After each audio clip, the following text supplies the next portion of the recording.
everyone. So this episode was filmed a few weeks ago, so I wanted to take this opportunity to amplify an organization that's been doing really incredible work for our Black trans community.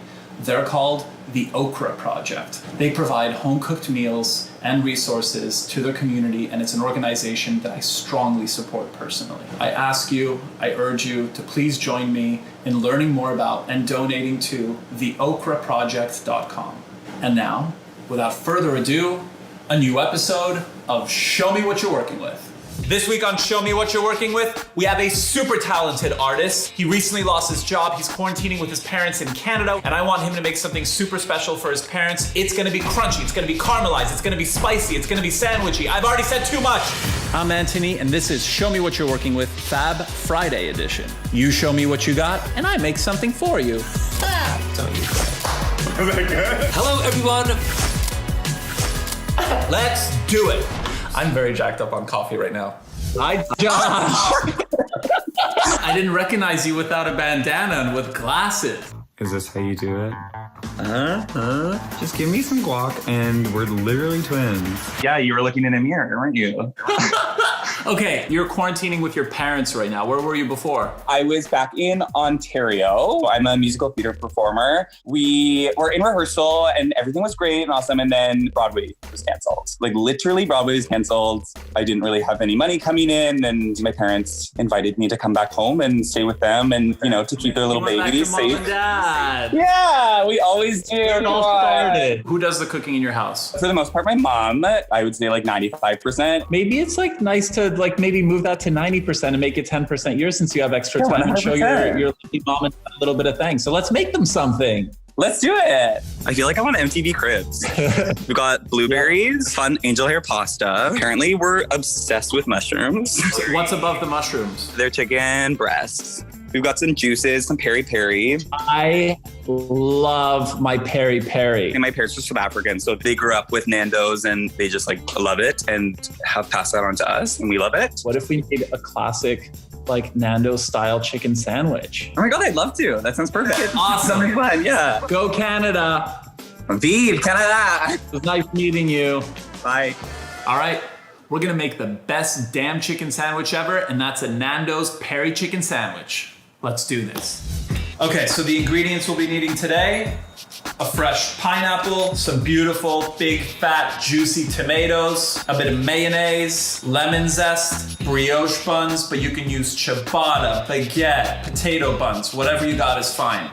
A bit of salt, fresh arugula, but you can use iceberg, romaine, literally whatever you have laying around. Some olive oil, some butter, and some chicken breasts or thighs, which have been marinating in my favorite, peri-peri sauce, which is traditional to South Africa. It's made with African bird's eye chili. You can get this at a grocery store. It's spicy, it's tangy, it's awesome, it's good stuff. So our first step, we're cutting a pineapple. When you're picking out a pineapple at the grocery store, you wanna make sure that it's not this green. Nice big sharp knife. We wanna cut both ends off first. And then you wanna go down with your knife and just go all the way down, making sure that no green is left. I wonder if Neon likes pineapple. Remember what happened with the mango? Oh yeah, no, never mind. Let's skip it. And now we're ready to slice it. You wanna get this about anywhere between 3/4 of an inch and an inch, because we're gonna be grilling this. Oh, perfect. And now we just wanna get rid of the core on the inside, because this part is really fibrous and rough. And then this piece is ready to caramelize. I'm gonna lay it right on the pan. It is sizzling. A sizzling pineapple. It's not a sentence I ever thought I'd hear myself saying. Here we are. Nice. So we just want to get that same little like nice dark brown char on the other side and we're gonna be good to go. I'm using chicken breasts, but you can totally use chicken thighs. They're delicious and they have a lot of flavor. I've marinated these in about 2/3 of the bottle of the peri-peri sauce. I want to leave 1/3 because I'm going to be adding it to mayo for a nice special sauce afterwards. I put these in this morning. They've basically been marinating in the fridge, covered with saran wrap, nice and compact so that there's no air for about 4 to 6 hours. The longer you let it marinate, the better it's gonna taste. Okay, so I have a medium non-stick pan on medium high heat. I'm gonna put a little bit of olive oil in the pan and a little bit of butter. It may seem a little weird to put 2 different types of fat in a pan, but if you just put olive oil, it's gonna burn a lot quicker. And if you just put butter, it's the same thing. Basically, the burning points of both fats kind of cancel each other out, so you're gonna prevent it from burning. So the chicken's hit the pan, it's sizzling, it's starting to cook, it's gonna get nice and beautiful and crispy. And on that note, let's move on to happy hour. Welcome to happy hour. So we're all learning a lot about our families, our roommates, our significant others in quarantine. So I thought I'd do 5 facts I've learned about Antoni during our government mandated time together. And to help me out, I've enlisted this week's guest, Josh. Nice. He doesn't require post-dinner snacks. After dinner, he's literally just done eating, which is something I can't relate to because I need a pint of Halo Top to fall asleep. That's very true. It's called intermittent fasting. It's a thing that exists. You're good at it. You are. It's impressive. He always runs with a hat on, and you might be thinking a hat to block the sun makes perfect sense. But he wears it backwards, so I really haven't cracked why it's on in the first place. Look how much hair I have. Oh. Is this what you want? See ya. He genuinely enjoys cooking and cleaning. He says that he finds it calming, which is perfect because I find both of those activities anxiety-inducing. But you know what? You're a good taste tester. I am good at that. You have strong opinions. The voice that he uses to talk to food is the same voice that he uses to talk to Neon. Who's the best carrot in the world? You're the best carrot in the world. Who's the best dog in the world? You want some carrots, Neon? There you go. Good girl. Good girl. I didn't know that. You definitely do. That's how I talk to the little things that I love, I guess. Well, I talk to you that way too, don't I? No, the voice I get is actually different, which is making me question everything. Next!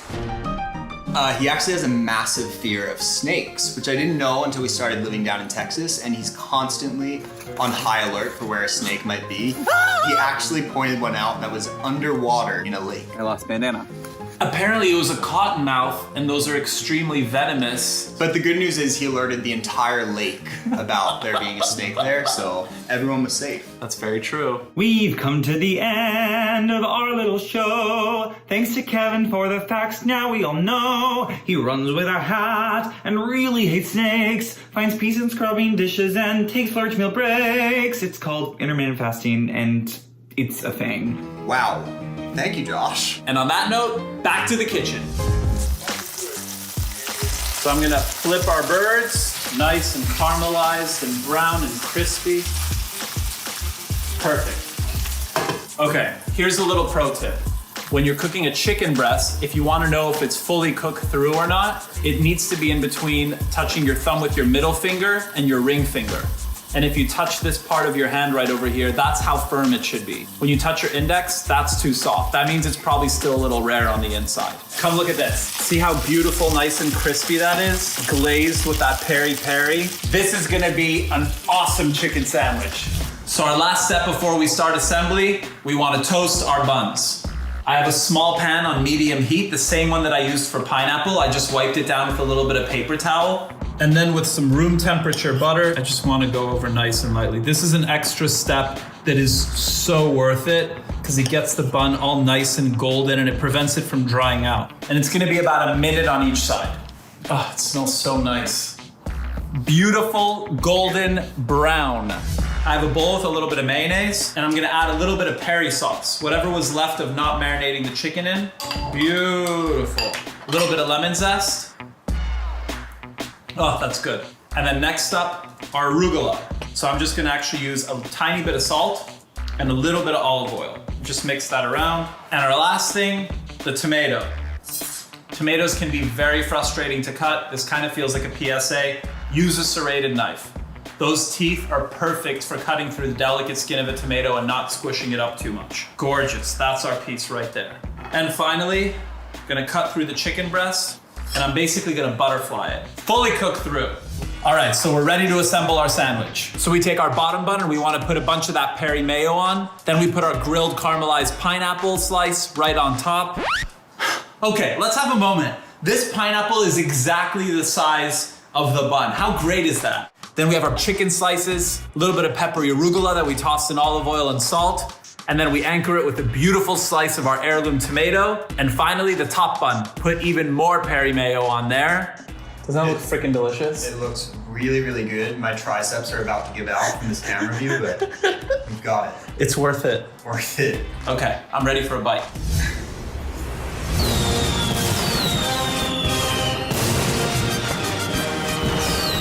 Can we cut the cameras? I need a moment to myself with this sandwich right now. This is freaking delicious. On camera eating could not be any more uncomfortable, but it's really, really good.